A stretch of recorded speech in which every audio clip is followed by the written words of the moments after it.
Nous sommes maintenant à la période de questions et de réponses orales et je cède la parole à Monsieur le député de Saint-Jean, en principal.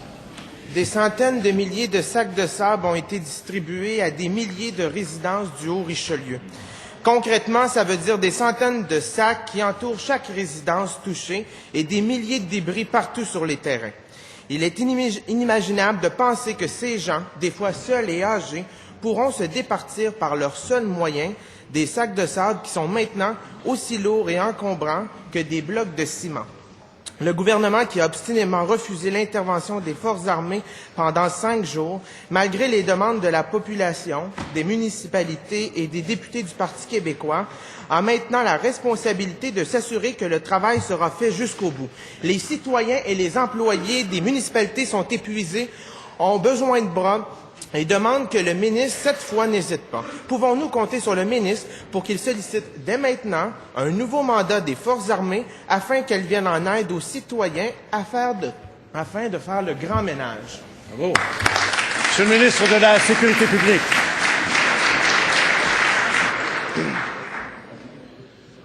Monsieur le Président, ça prend un sacré culot aux députés pour dire qu'on a résisté à envoyer l'armée alors que la question était à peine posée, l'armée était rendue. Alors, Monsieur le Président, les Forces armées sont là. On s'attend à ce qu'il y ait encore des pluies. Avant d'enlever les sacs de sable, on va attendre d'être sûr que les eaux ont baissé et que les gens sont en sécurité. Et je tiens à rappeler que dans cet événement, nous n'avons eu à déplorer aucune perte de vie et nous n'avons eu à déplorer aucun blessé grave. Et ça, Monsieur le Président, c'est dû au travail important non seulement de l'armée canadienne, mais également des forces de police, la Sûreté du Québec, des forces municipales, des employés municipaux et des bénévoles qui ont travaillé d'arrache-pied pour s'assurer que la sécurité des gens soit respectée et pour s'assurer qu'on évacue, malheureusement, on a dû le faire, qu'on évacue des gens dont on ne pouvait plus assurer la sécurité dans leur lieu de vie. Tout ce qui avait à être contrôlé l'a été, Monsieur le Président. Malheureusement, même l'armée américaine ne peut pas contrôler la hausse des eaux, on le voit. On voit les dégâts à travers le monde de tout ce qui se passe. Terminant. Nous avons fait notre travail, il a été bien fait et nous continuerons à le faire. Bravo.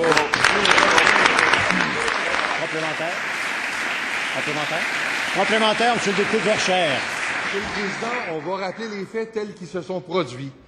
Le 29, mon collègue de Saint-Jean a communiqué avec le ministre pour lui demander de faire intervenir les forces armées. Le 2 mai, j'ai communiqué moi-même avec le ministre pour demander de faire intervenir les forces armées à la demande du maire de Saint-Blaise.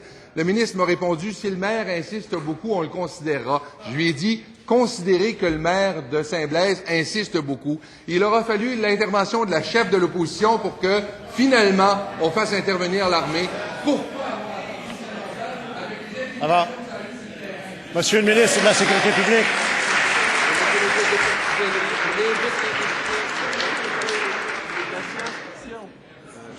Monsieur le Président, on travaille avec tout le monde dans ce dossier-là. Nous avons fait des visites, les députés de l'opposition nous ont accompagnés. On les a tenus au courant de ce qui se passait. On a été en contact avec l'armée depuis beaucoup plus longtemps que le prétend le député et l'appel a été fait. Mais imaginez-vous, Monsieur le Président, pensez qu'il y a une question qui est posée à l'Assemblée nationale et que l'armée se déploie 5 heures plus tard. Pensez que ça se passe comme ça?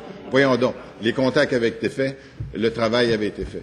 D'ailleurs, je dois vous dire que le sous-ministre associé qui dirige maintenant nos travaux est un ancien major général de l'armée canadienne. M. Guy Laroche, qui est le coordonnateur de cet événement-là, a une expérience très prononcée non seulement de ce genre d'événement-là, mais vient directement de l'armée et donc était en contact de façon régulière avec eux.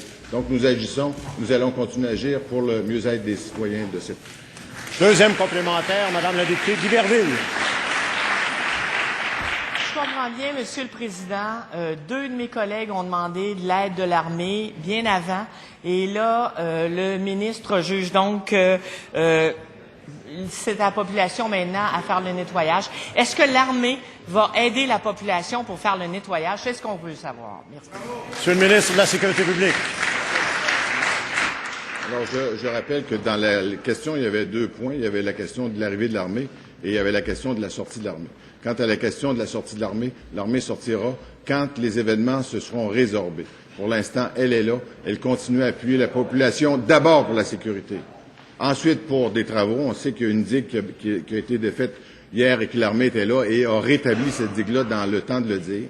Et elle va continuer à nous appuyer, de même que la Sûreté du Québec, la Sûreté municipale de Saint-Jean-sur-Richelieu, les employés, la Croix-Rouge, les bénévoles et l'ensemble de la population qui s'entraident très bien entre eux autres, qui font un travail formidable. C'est ce qui fait que nous n'avons à déplorer aucune mort dans ce genre d'événement, Monsieur le Président. Terminant. Il arrive que des morts, nous n'avons à déplorer aucun mort dans cet événement. Principal, Monsieur le député de Verchères. Monsieur le Président, là, je veux dire, on a perdu un temps précieux qui a eu des effets majeurs sur le terrain, Monsieur le Président.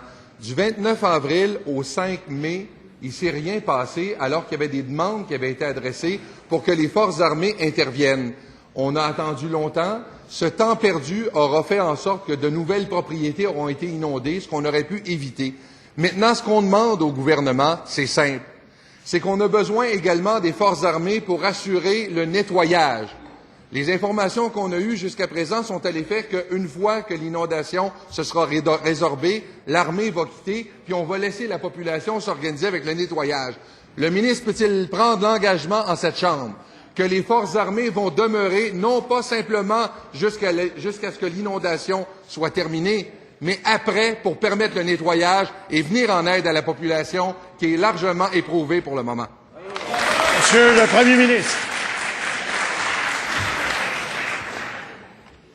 Monsieur le Président, nous, tous les Québécois, suivent de près ce qui se passe suite à ces inondations qui représentent une catastrophe naturelle comme on n'en a jamais vu dans la région. C'est avec beaucoup de compassion que nous voulons aider ceux et celles qui sont affectés et nous le faisons. Je tiens à dire une chose. Le gouvernement prend les meilleures décisions possibles et s'il n'est pas d'accord avec les décisions, ça c'est une affaire, mais tu sais, c'est pas une question d'une journée ou deux pour l'armée. On veut intervenir le plus efficacement possible. Je remarque qu'aux États-Unis, le gouverneur du Vermont a fait appel aux forces armées ou l'équivalent quelques jours après nous. Alors, on a fait tout ce que nous croyons être important et nécessaire dans les circonstances. Mais il y a des limites à essayer d'exploiter la misère des gens pour en tirer un profit politique, Monsieur le Président. Ça, c'est proprement indécent de la part du PQ, Monsieur le Président. Complémentaire.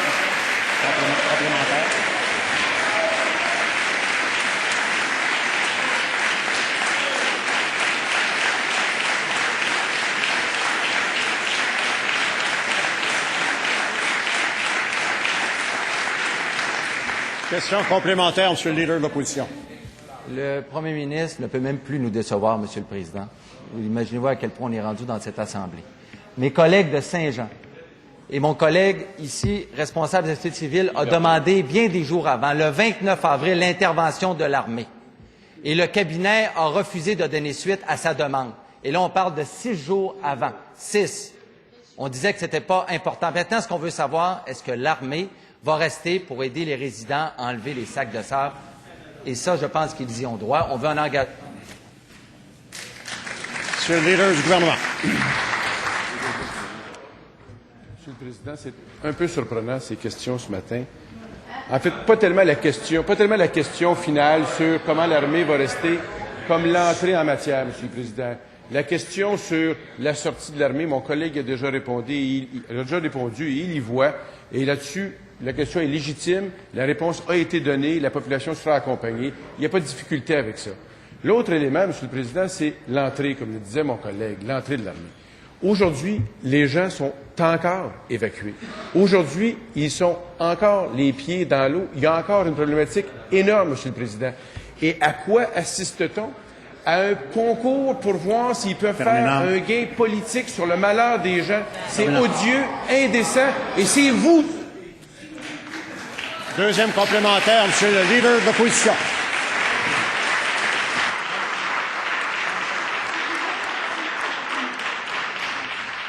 Je pense que le ministre prend le mauvais exemple sur le patron, là. La question est assez claire, là. Par respect pour les gens sont inquiets, ils sont éprouvés. Le ministre le sait. Ils ont des centaines de milliers de sacs de sable à enlever. Ce qu'on apprend, ce que mes collègues, les députés des circonscriptions entendent, c'est que l'armée devra se retirer avant qu'on enlève les sacs de sable. Et les gens ont besoin de cet appui et je suis convaincu que l'armée est prête à le donner. Ce qu'on veut, c'est l'engagement du ministre à faire une demande à l'armée canadienne là-dessus. Monsieur le ministre de la Sécurité publique.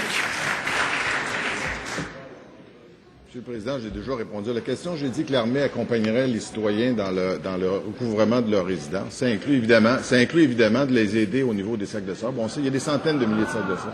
Mais, Monsieur le Président, je l'avais dit tout à l'heure, je ne comprends pas la surprise de l'opposition. Pourquoi ils ne nous parlent pas du programme spécifique que nous avons annoncé hier? Nous sommes trop en avance, sans doute, là, pour les citoyens, et on le regrette. Les chèques reçus, la façon dont nous procédons pour accompagner les gens. La création d'un groupe multifonctionnel pour accompagner les gens, parce qu'on sait qu'il n'y a pas juste de l'eau, il y a de la contamination, il y a des risques pour la santé. Il y a une multitude de choses. On est là, on les accompagne et on va les accompagner jusqu'à la fin, Monsieur le Président, dans tous les aspects du recouvrement de leur propriété.